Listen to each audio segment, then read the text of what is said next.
be here. Ni vyiza cyane kuba hano. And it's so nice to hear those beautiful choirs. Ni by'igiciro cy'umunezero kumviriza amakorale meza cyane baririmbye indirimbo nziza cyane. And I just want to, I'll tell my whole name. My name is Usko Katto. Nagwabwiriye amazina yanjye yose, je nitwa Usko Katto. I'm from Finland. From gihugu cha Finland. I want to thank Senior Pastor for words. It is very great honor to be with you today.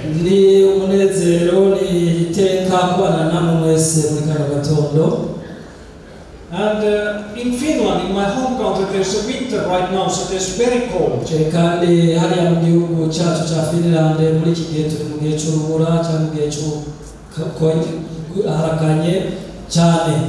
try to enjoy very much this warmth. Yes. And let's continue praying for Bengt and Susan Klingberg.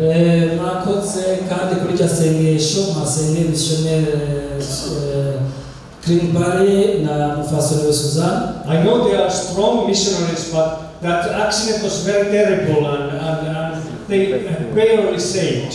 Ndazi yuko arabakozi b'Imana bafise inkomezi ariko byabashikiye muri imisi byabaye ibintu bibabaje cyane. But God was with them. Praise the Lord. Yabanye nabo turashimiye. I want to share with you this morning about spiritual growing. Muri kano gatondo nifuza gusangira namwe ijambo ry'Imana rivuga ngo gukura mu buryo bw'impwemu. God wants you to grow as Christians. Imana iragomba ko mwebwe mukura mu buryo bw'impwemu nk'abakristo. So growing is a principle of God. Gukura rero ni cyashizweho n'Imana. It's general principle in life. Kandi ni ikintu tubona kiri mu kigize ubuzima bw'umuntu. We are born as babies. Twebwe twavutse turi utwana duto twese. And everyone accepts that. Kandi ndazi ko umuntu wese muri twebwe yabyakiriye. Children and childish behavior is accepted. Iby'ubwana n'ibijyanye no kuba abana turabyemera uko nyine. We know that we need time and we need love and teaching in order to grow. Turazi yuko hakenewe umwanya kanaka kugira ngo umuntu aronke inyigisho kandi kugira ngo ashobore gukura. The same principle of growth is also in the nature. Gukura turabibona kandi mu bidukikije. When you plant a seed, iyo ufashe imbuto ukayitera, you see it after a while something is growing up. Murabona yuko gihe kanaka geze hari ikintu gica gisokoroka kigakura. You don't see immediately what kind of tree is growing up. Sibica bivuga nyene mu giti gica gikura ubwo nyene. It takes time. Birafata gihe. But finally you see that they might become a big tree. Ariko mu mperuka urabona igiti cyakuze. Palm tree or mango tree. Bashobora kubona igiti cy'umwembe cyangwa igiti cyangwa ikigazi. So growth is the important principle in God's word. Iri jambo ryo gukura ni jambo rikomeye cyane mu mugambi w'Imana. So is it also in your life. Kandi ivyo nivyo bigize ubuzima bwacu. You as a Christian are supposed to grow. Namwebwe nk'abakristo mutegerezwa gukura. You were born as a child of God. Mwaramaze kuvuka mwitwa abana b'Imana. And in the beginning you were like a baby Christian. Kandi mugitangura ubuzima bw'imwemu mwitwa inzoya mu buryo bw'imwemu. Let's read from the Bible of God, 2 Peter chapter 3. Reka dusome mu byanditswe byera igice kigira kabiri Petero yanditse. The last verse. 2 Peter chapter 3 and the last verse. Dusoma ni igice kigira kabiri Petero yanditse kigira gice kigira gatatu umurongo uhereza umurongo waho wa 18. Numero karatasi amajana 306 Biblia afise muri the praise and glory of our Lord. Umurongo uvuga kuvyerekeranye no gukura tugiye kuwusoma. Icete kigira kabiri Petero yanditse igice kigira gatatu umurongo wa 18. Dusome mu izina rya Yesu Kristo. Ariko mukurire mu buntu bwa Yesu Kristo umwami wacu n'umukiza no kumumenya icyubahiro kibiciwe ubu no gushitsa umunsi utagira iherezo. Amen. Amen. There is an exhortation for us. Aha turanose ijambo ry'impanuro kuri twebwe. Grow. Kura. It's command us to grow. Nukuvuga ngo birasabwa ko dukura. Grow in where? Dukura gute? Grow in the grace and knowledge of our Lord Jesus. Kurira mu bwa Yesu Kristo no mu kumumenya. God wants us to grow in knowing Jesus more and more. Yesu agomba ko dukura mu kumumenya gusumba. Knowing Jesus deeper and deeper. Kumenya Yesu Kristo kandi ukagumana nawe. So that our faith is getting stronger. Ahubwo rero dushobora gushishikara gukomera. So this is a commandment to us. Ibyo rero tubona ko twese tubona ibyo gukura. First thing in this growth process is to understand that we are disciples of Jesus Christ. Icyambere tubwirizwa gutahura muri ibyo gukura nuko tutahura ko turabigishwa ba Yesu Kristo. In Acts 11 it says that it was in the Antioch when Christians were actually the disciples of Jesus were called as Christians. Mu byakozwe n'intumwa 11 niho tubona yuko muri Antiokia ariho abigishwa batangiye kwitwa abakristo. So they were first just disciples of Jesus. Ubwa mbere bitwa abigishwa ba Yesu Kristo. And then people started to invite them Christians because it means that they are full of Christ. Hanyuma mu nyuma baca babita abakristo kuko babona ko buzuye Kristo muri bo. They prayed Christ and they talk about Christ. Basenga mu izina rya Yesu kandi bavuga Yesu. They are so Christ-centered. Christ-centered. Bari abakristo n'abambasaderi ba Kristo. So they are Christians. Bari abakristo.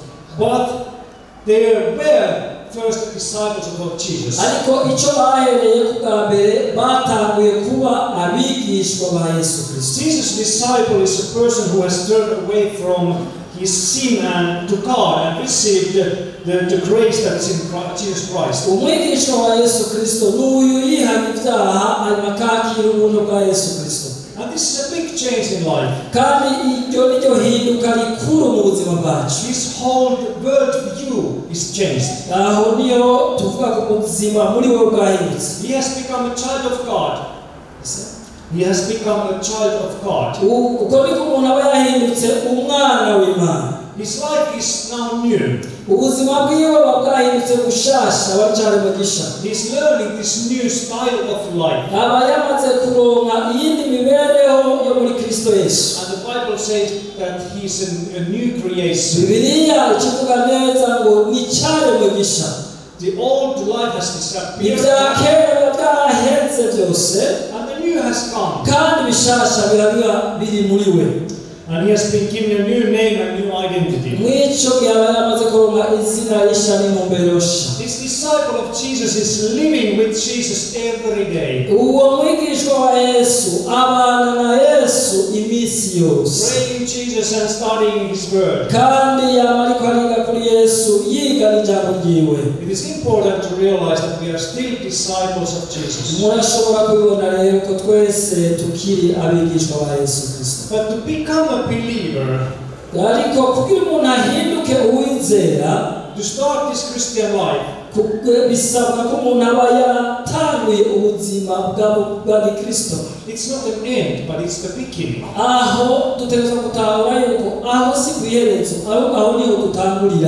It's a starting point of growing as a Christian.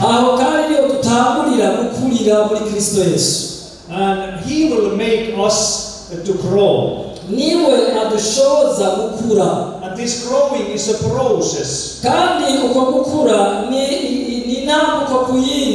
It takes time. But that the growing is our purpose and our call. ariko kandi uko gukura niyo ntumbero twese dufise. We can read from the Bible Romans 8. Dusome muri Bibiliya icete Pawulo yandikiye Abaroma igice cy'umunani 29. tuza gusoma umurongo wa 29. This is Apostle Paul's saying that what is the direction of our growth? Ani inuma Pawulo ariko aravuga ivyerekeranye no gukura. Romans 8 and 29. Abaroma igice cy'umunani dusoma uriya murongo wa 29. Abaroma 8:29 ndagiye gusoma mu izina rya Yesu Kristo. Kuko abo yamenye kera yabatoranije kera gushushanya n'ishusho y'umwana wayo kugira ngo abe imfura muri bene se benshi. Abo yatoranije kera yarabahamagaye, abo yahamagaye yarabatsindanishirije, abo yatsindanishirije yabahaye ubwiza. Amen. Amen. That is our call and this is our purpose of life. Uwo muhamagaro wacu kandi niyo ntumbero y'ubuzima bwacu. To become personalities like Jesus. Kandi ni umuntu wese nabe nk'uko abe umwigishwa wa Yesu. To love like Jesus. Tugire urukundo mu rwa Yesu. To serve like Jesus. Dukorere Imana nka Kristo Yesu. To love God like Him. Dukunda Imana nk'uko Yesu ayikunda. So to grow into likeness of Jesus. Gukura ni kumera nk'uko Yesu, ni imibereho ya Yesu, tumera nk'uko yarametse. This is the task of a disciple. Kandi icyo ni igikorwa cy'intumwa cyane cy'abigishwa ba Yesu. Growing His likeness. Ikana yaciye agenda yari kugira ngo amubone. Because there was a big need in his life. His child was sick. Hagira afise ikintu kimugoye cyane mu buzima bwiwe kuko murumva umuhungu wiwe yaragwaye. And this royal officer believed in Jesus' presence.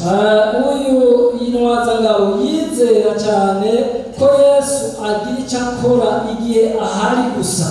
He could heal his son if he would come to Capernaum and touch his son. Iyo nwaza ngabo yavuga iti Yesu ngomba kwanza Capernaum niwe yoshobora gukiza uyu muhungu wanje ahari ubwiwe ahabariye. And he went to Jesus to share his need. Hanyuma acaragenda yo Yesu ari kugira ngo amusangize umutwaro yari afite. But Jesus was reluctant.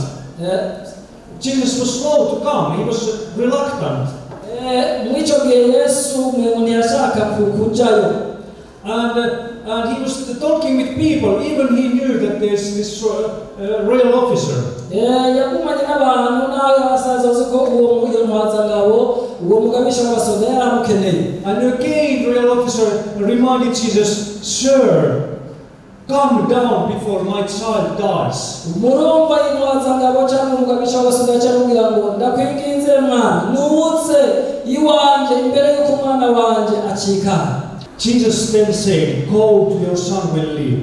Yesu Kristo atamubwira ngo niwigiye umuhungu wawe ni muzima. So this royal officer wanted Jesus to come to his home, but now he just said, "Go, your son will live."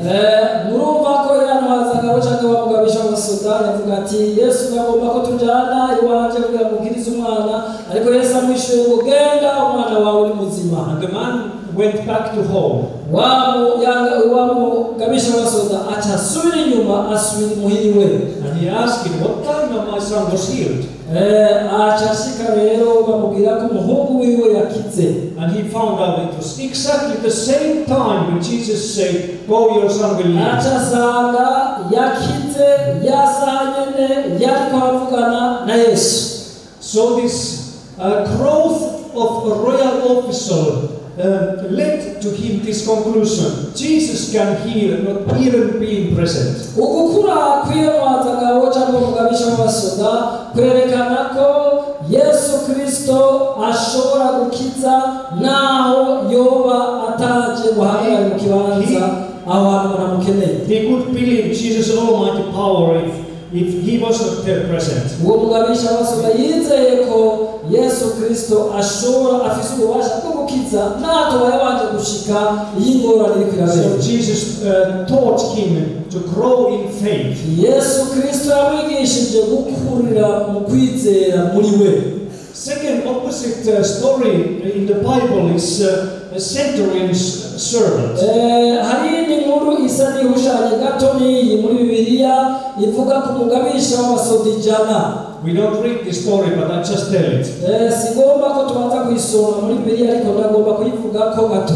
It's an opposite story. Ni inkuru itandukanye n'iyi tuhejeje kumva hano. Centurion's servant was sick and he wanted Jesus just to send a word so that he could heal. Umugabisha w'abasoda ijana yari afise umushumba we cyangwa umukozi we yaragwaye ariko we ntiyagomba ko Yesu aza mu nzu we yavuga ngo Yesu vuga ijambo gusa. Actually, he refused to receive him at home. Kandi tubona ko atagomba ko Yesu aja mu nzu we. And Jesus was admiring his faith. Kandi Yesu yanejejwe cyane mu kwizera kw'iyo ntwaza. He believed that only word that Jesus sends is enough. He doesn't need to come there. Umugabisha w'abasoda yavuga ngo ijambo Yesu avuze riramaze. These stories show us that Jesus is teaching us through difficult life situations. Iyi nkuru itwereka ko Yesu Kristo ashobora kudufasha mu bihe bigoye tuba turimo. Through troubles and hardships. Mu gihe turiko turaca mu bihe by'ibihuhusi. And then he hides himself from us. Yesu Kristo aratwumva mu bihe bimeze. Steps aside from our life. We don't feel his presence. Harigiye mu buzima bwacu umego Yesu ari kure yacu. And only thing we have is his word and his promise. Icyo tuba dusigaranye muri twebwe gusa ni ijambo ry'Imana n'amasezerano yiwe. We have the Bible, we have his promises. Tuba dufise Bibiliya yera n'amasezerano yiwe. And we knew Jesus, he is real. Kandi tukamenya yuko Yesu Kristo ari ukuri. We just need to believe that he has everything in control in our life. Dutegerezwa kwizera ko Yesu Kristo ari kwarakurikirana kandi amenya abibona neza ibiriko biraba mu buzima bwacu. Even I'm not feeling him. Nawe ubwanje ndabona mubona ko ari hafi yanje. Even I don't see him. Nawe ndabona ko ndamubona. For example, in our families, if we have a child sick, murabizi ntaze nk'akarorero mu miryango yacu hari igihe tuba dufite nk'umwana arwaye and you don't know what to do. kandi n'icyo gihe hari umengo ntubona icyo wokora. You don't feel Jesus present in your family. hari umengo Yesu ntari hafi mu muryango wawe. He's challenging you to believe in him. N'icyo gihe abagomba ko wizera izina rye. He's challenging you to trust in him. abagomba ko ushishikara kumwizera no kumwizigira. He's challenging you to pray for this child. kandi abagomba yuko mwibihe nk'ibyo wosengera umwana wawe. He never leaves you alone. kandi ntigera kureka wenyine. So he is making you to grow in as a Christian. N'icyo gihe abagomba ko ukura nk'umukristo. Another story about Jesus teaching in the Bible. Hari inkuru muri Bibiliya ivuga ku buzima bwa Yesu. From the Gospel of John. Ni mu gitabo mu butumwa bwiza bwa Yesu Kristo bwanditswe na Yohana. I just share this story, we don't read it. Ngomba kubasangiza iyo nkuru ntituza gusoma. You remember the family that was Jesus' close friend. You remember the family from the Bible that was Jesus' close friend. Murazi ko hari umuryango uvuga muri Bibiliya aho Yesu yakundana nawo cyane. They were Mary, Martha, and Lazarus. Lazarus. Maria na Marita na musaza wabo Lazaro. And Lazarus got sick. Kandi Lazaro cyo yaragwaye. And he was about to die. Kandi yarageze ku mfiro. And they sent the word to Jesus, come and heal Lazarus. Ubutumwa bwaza kuri Yesu bwavuga ngo nuze unyaruke ukize Lazaro umukozi wawe aragwaye. So what the Bible is teaching? Mbega inyigisho iri muri ivyo niyi. Jesus is just wasting his time, not hurrying. Tuchatuwa Yesu yatanguye kuzanga ntiyaca ahaguruka ubwo nyene ngo yirukange. On the way to Lazarus, he's using time with other people. Mu nzira aja ko umuryango wa Lazaro umengo yagiye ahura n'abandi bantu mu nzira. And he comes too late. Kandi amaze gushika yashitse yacerewe cyane. Lazarus is already dead. Kandi Lazarus yarapfuye kandi yahamwe. He was in the grave. Yazari mumva. But Jesus knew what is going to happen. Yesu Kristo bwiwe yarazi bigira bikurikire. But he cried because it touched his life. Yesu Kristo yatangura kurira. They were very close friends to him. Kuko uwo muryango by'ukuri barabagenzi biwe bamwegereye. Jesus was teaching a lesson for them. Yesu Kristo yagomba kubigisha A lesson of faith. kandi ikigo yagomba kubigisha cyane cyerekanye no kwizera. He wanted to say, I never come too late. Yagomba kubabwira ngo jewe sinigera nza nacerewe namba. He is able even to raise from the dead. Ko Yesu Kristo kandi ashobora no kuzura abapfuye. And that was exactly what happened. Kandi ko niko byagenze. Lazarus was raised up from the death. Lazaro yarazuwe mu bapfuye. And he was alive again. Kandi yasubiye mu buzima, yasubiye kubaho kundi gusha. It was a lesson of faith. Cyabaye ikigwa gikomeye cyo kwizera. So, I remember the story about eagle. Eagle who is doing the nest for his babies. Nababwire inkuru ijanye n'imukuma yubaka icyari ikaba hafi y'ibyana byayo. Eagle is building the nest close to the cliff so that they can drop down. Imukuma irashobora kureka ibyana byayo ikabyigisha ingena bishobora kuguruka ikabireka naho bigo bigiye kugwa hasi. So they are starting to grow there in the nest. Bitangurira gukurira ibyana by'imukuma bitangurira gukurira hariya mu cyari. He's feeding them. Kandi ibirikirana bigaburirirayo. And they are growing. Kandi ngaho nyine bica bitangura no gukura. And the story tells that eagle is taking those hens out of the nest so that they don't feel comfortable in the nest. Inkuru ibyerekana n'ubuzima bw'imukuma yerekana yuko itareka mu cyari kimeze neza cyane kugira ngo ibyo byana ntibyumve ko aho nyine bimerewe neza rwose. Finally what he does, he is dropping the babies down from the cliff. No kumikoliki ifata ibyana byayo ikazirafata kimwe ikijugunya to teach them to fly. Bibyigisha kuguruka. And when the baby eagle is throwing up fishing his wings. Mwico gihe rero icyana cy'imukuma iyo gitiburiwe hasi gica gitangura kugorora amababa kigatangura kwiga kuguruka. And the mother knows when they can't fly. Nyina wabyo ibiti ubushobozi bwo kuguruka bwabyo But they just don't dare to go there and jump and start flying. Hanyuma irabirekura biriko biragenda biguruka igaca igitangira imbere ikagorora amababa munsi yabyo. So he pushes them. Ikongera ikabisukuma ikabisunika. And then they start feeling, oh, I have wings and the wing is under my wings. I can fly. I can fly.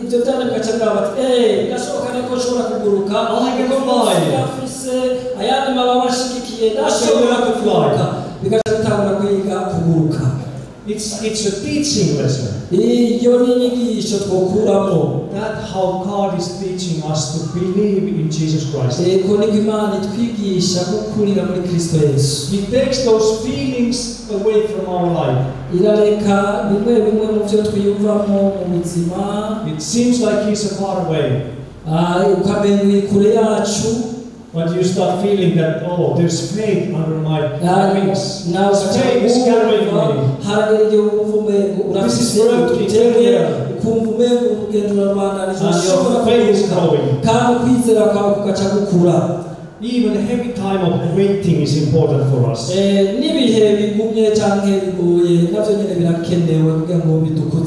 We just pray and wait. Pray and wait. Pray and wait. Sometimes longer time. Waiting for the answer from God. Seems like He's silent.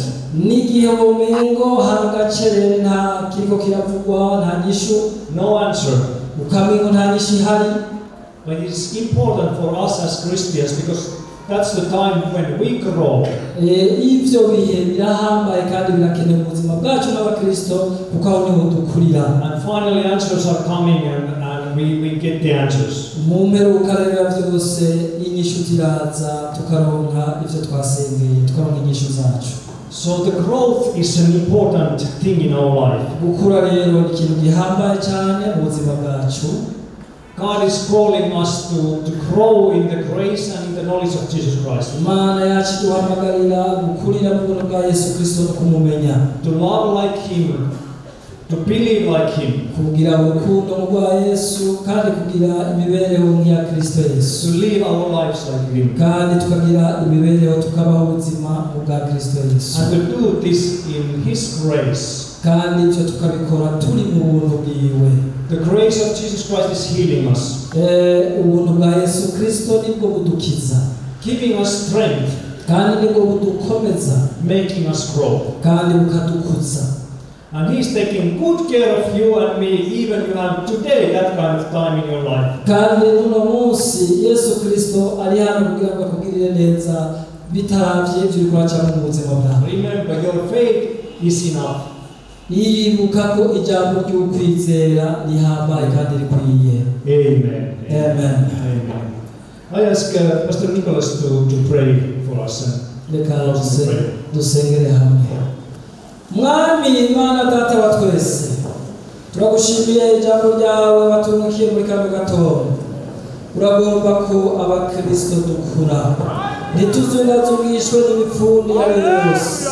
Mu bihe bigume n'ivyoroshe tukaguma turabizigirwa, tugakurira mu buntu bwawe bwinshi, tukamenya wowe Kristo Yesu n'igikorwa cawe. Mwami, none iri jambo duhaye turaryakiriye, turasabye guhezagire ino muti itewe mu ishengero, mu mitima ya bene data dusangiye urugendo.